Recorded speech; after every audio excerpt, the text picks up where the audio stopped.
Welcome to the deep dive. Today we're getting into a really interesting concept. It's all about boosting your skills, building real progress.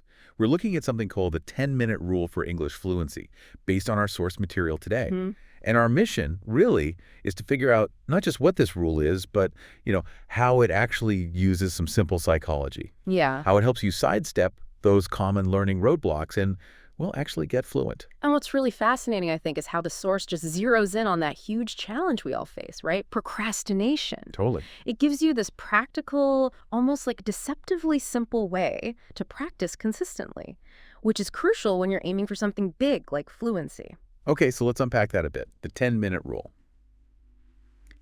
At its heart, it sounds incredibly simple. It does. Just commit to 10 minutes of focused English practice. Yeah. But the source goes deeper, doesn't it? It It explains why this actually works. Exactly. It talks about these micro commitments. That's the term it uses. Micro commitments. Okay. Yeah, basically tricking your brain past that initial hurdle. You know that feeling? The shoot, I don't want to start this big thing feeling. Oh, yeah, the activation energy. Right. And the source argues pretty convincingly that 10 minutes, it's often this kind of sweet spot. How so? Well, it's enough time to actually do something meaningful, make a bit of progress, but short enough that it doesn't feel overwhelming. It avoids triggering that, lizard brain reaction of, too hard, run away. I see. So it's less about the total time initially and more about just breaking through that resistance. Precisely. 10 minutes feels doable. An hour, maybe not, especially on a busy day. And that small, achievable commitment builds momentum. That's the foundation, really, for sticking with it long term. Okay, something that really jumped out at me from the source was that it's not just like do English for 10 minutes, it's specific. Yes. Can you elaborate on that? How does it suggest using those 10 minutes for, say, speaking or listening, the core parts of fluency? Absolutely, and that's key. It's not just random practice. The source really emphasizes a holistic approach.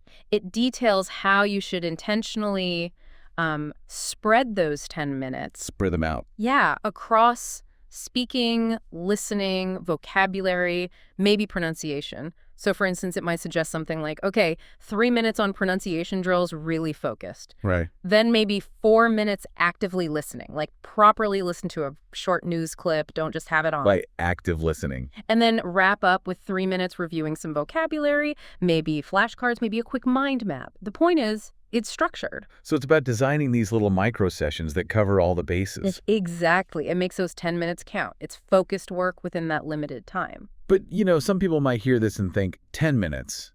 Really, is that enough to get fluent? That seems like a fair question. It is fair, and the source does tackle that skepticism. Yeah. It makes it clear that 10 minutes is the start. It's about building the habit, getting the consistency muscle working. But that consistent daily exposure, even if it's short bursts, and the quality of focus in those minutes, that compounds over time massively. Like compounding interest. Kind of, for your brain, yeah. Those small efforts, day after day, they really add up. They build a strong foundation and, crucially, a habit that sticks. So it's not about instant results, but sustainable progress. Exactly. Moving from just, understanding about English to actually using it comfortably. Yeah. Making practice doable, not daunting, building a fluent habit. So wrapping this up, what's the big takeaway for you, our listener? I think it's pretty powerful. This idea that consistent, genuinely bite-sized practice, like this 10-minute rule shows us, can honestly transform how you approach learning English. It makes it feel less intimidating, right? Less like a chore and way more achievable. It uses psychology for you, not against you. Yeah, it really flips the script on procrastination. And maybe that leaves us with a final thought to chew on. Consider, what other big challenges in your life, maybe learning something else, maybe a project, maybe even just a daily routine thing. Could you apply a similar 10-minute rule there just to overcome that initial resistance? What large goal could you start to chip away at just by committing to that tiny slice of time each day? Think about the momentum you could build. It's quite compelling.